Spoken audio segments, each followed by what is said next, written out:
your podcast and YouTube blog covering the German startup scene with news, interviews, and live events. Hello and welcome everybody. This is Joe from Startuprad.io, your startup podcast and YouTube blog from Germany, as well as the world's first internet radio station dedicated to startups and tech companies. If you haven't already done so, make sure to hit the like and subscribe button. And if you're feeling good today, leave us a nice comment. We always read all of them. That said, today I do have a guest from the TV industry, from the startup Television.ai. Hey, Olcay, how you doing? I'm fine. Thank you for having me. Totally my pleasure. We may tell the people out there that you do have some experience in your past with media companies. I've been stalking you a little bit on LinkedIn, and down here in the show notes, wherever you're watching this or listening to this, there will be a link to our blog post. And in our blog post, there are the show notes. And there you'll find the link to his LinkedIn profile.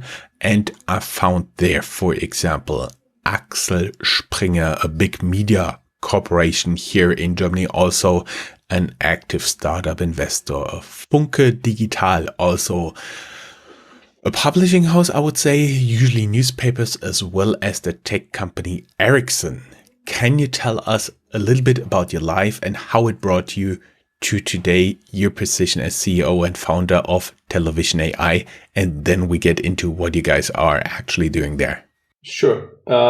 So born in Istanbul, grew up in Frankfurt, but all my professional life, I worked for international media companies. Like you said, Axel Springer is one, obviously has many properties from publishing to online media to television, etc. And then moved on to Funke, where I was also in a similar field, basically always on the technical side of things, engineering, product development, technical topics, basically. And last but not least, I was working at Ericsson, also on the technical side of things, in the field of products and technical topics there as well, where I had the pleasure to also work with a lot of media companies all around the world, North America, across Europe, etc. And when I left, I wanted to explore more this side of the TV and media business, where you can make decisions and also be creative based on data.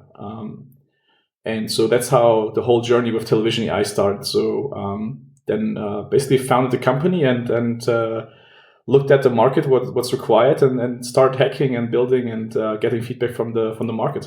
That's a rather uncommon story for Startuprad.io so far. Apparently this year, all the startup founding stories involve in one way or another a bar, a beer, or wine.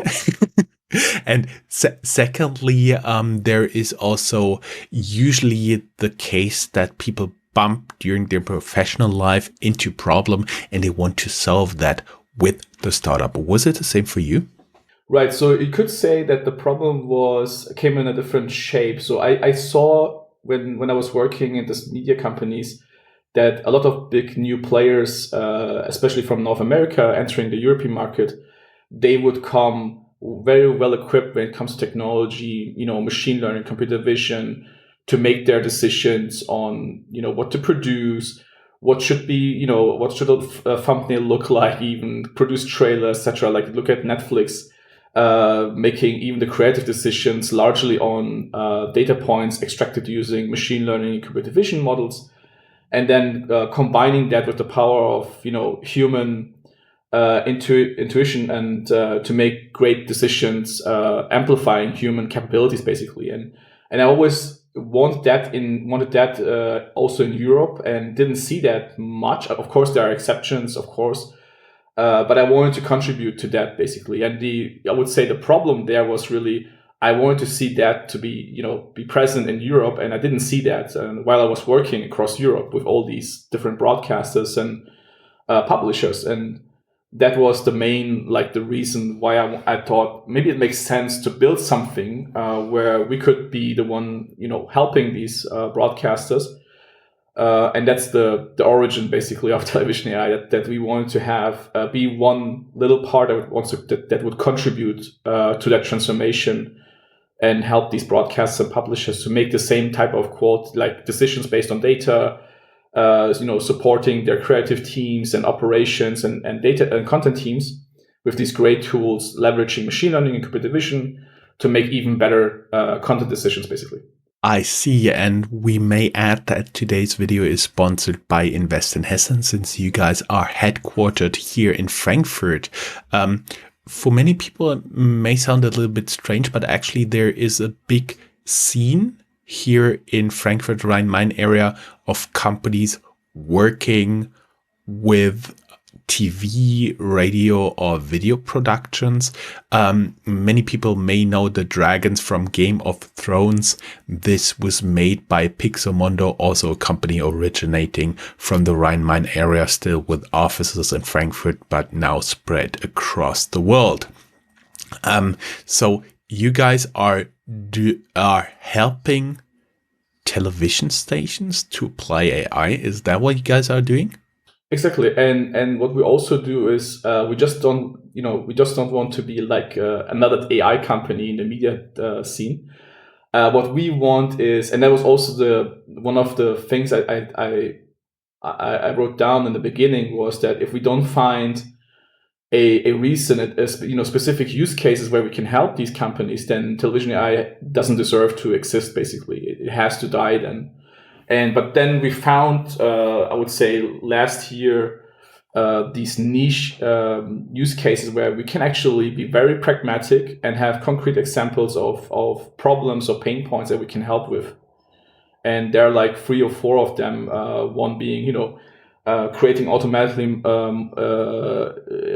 the motion thumbnails for your gallery, the automatically trailers where you don't have high profile trailers, right? So if you look at video streaming offers on the market, of course, there's great blockbusters and they have trailers. Production companies have the money to put into the production of promotion material. But then you have also content like, I don't know, documentaries about certain niche content, which might have, 100,000 viewers or something like that. And they say, where should we put the money for the promotion content? And it might not end up on these niche products.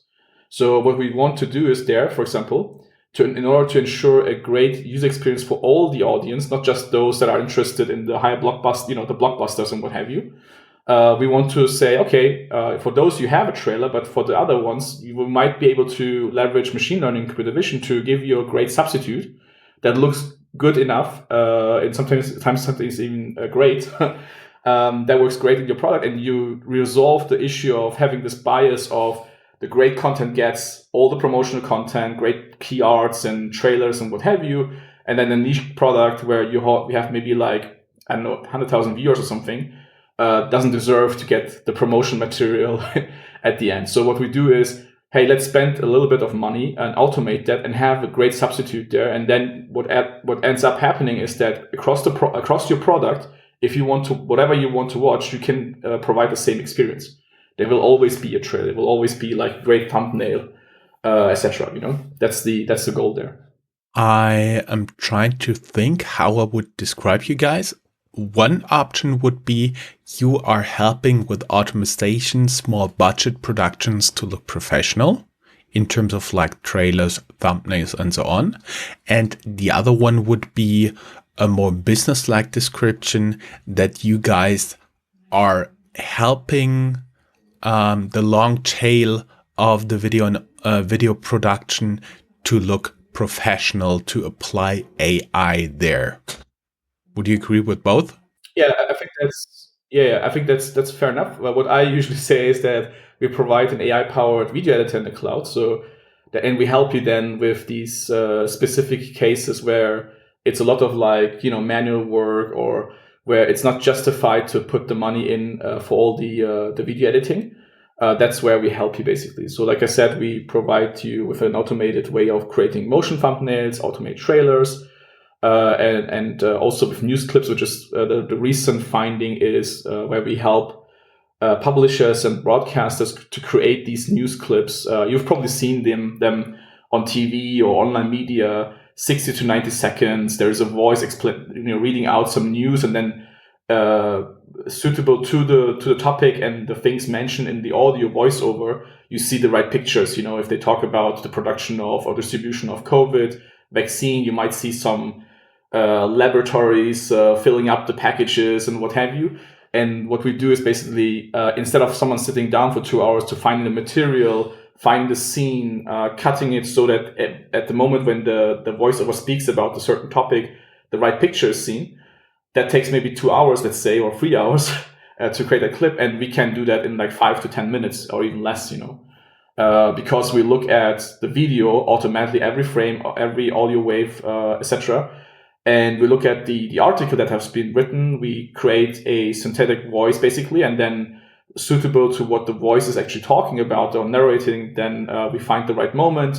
And from hours of material, we find those 60 seconds of material that fits well, basically. I do believe many people who have been charged with those tasks are now happy they don't have to do that anymore. On the other hand, that also lets me to think about, is there already something like a channel out there, for example, on YouTube that does this almost fully automatically?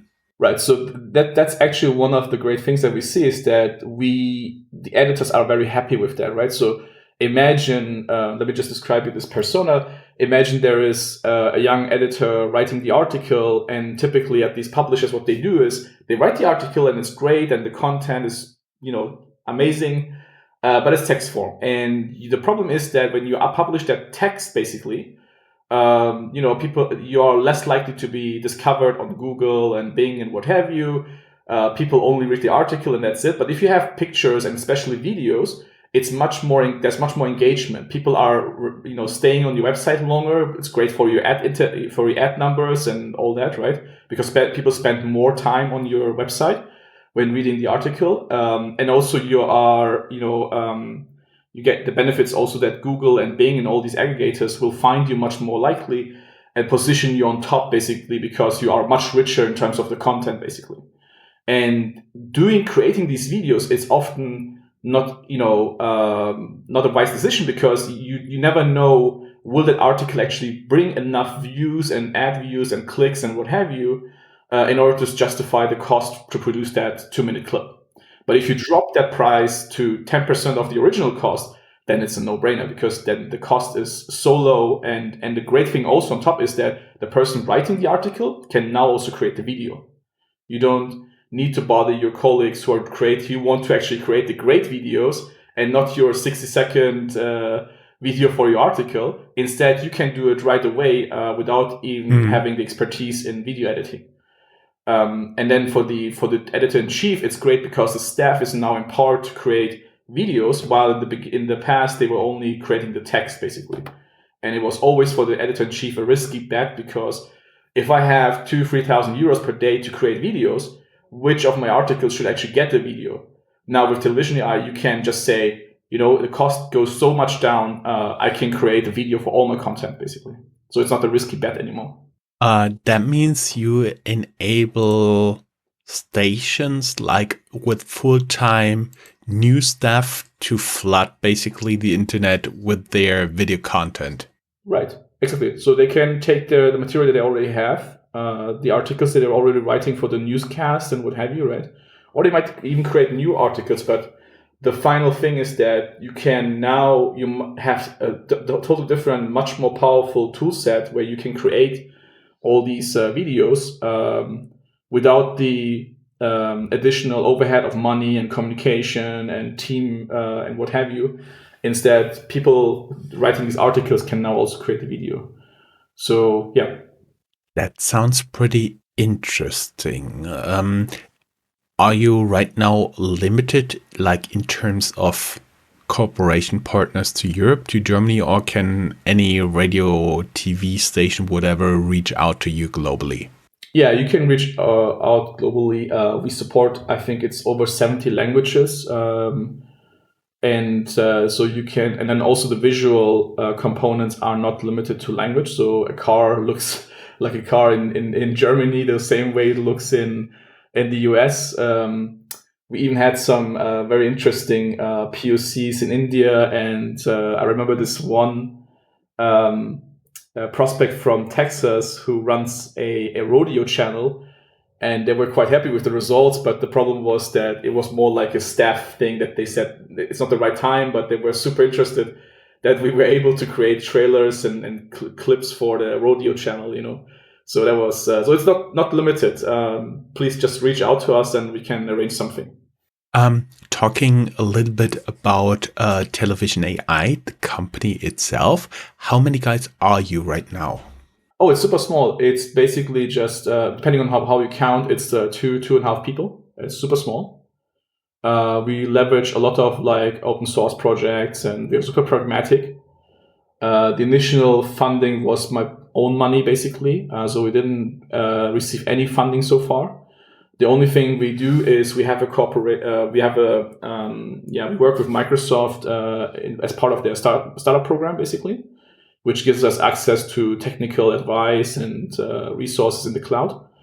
And then we also at the moment in the program of the media lab in Munich, basically, which gives great access to the industry in Munich, right? Because what maybe some of your listeners don't know outside of Germany is that, or if you're not in the field, obviously, how should you know?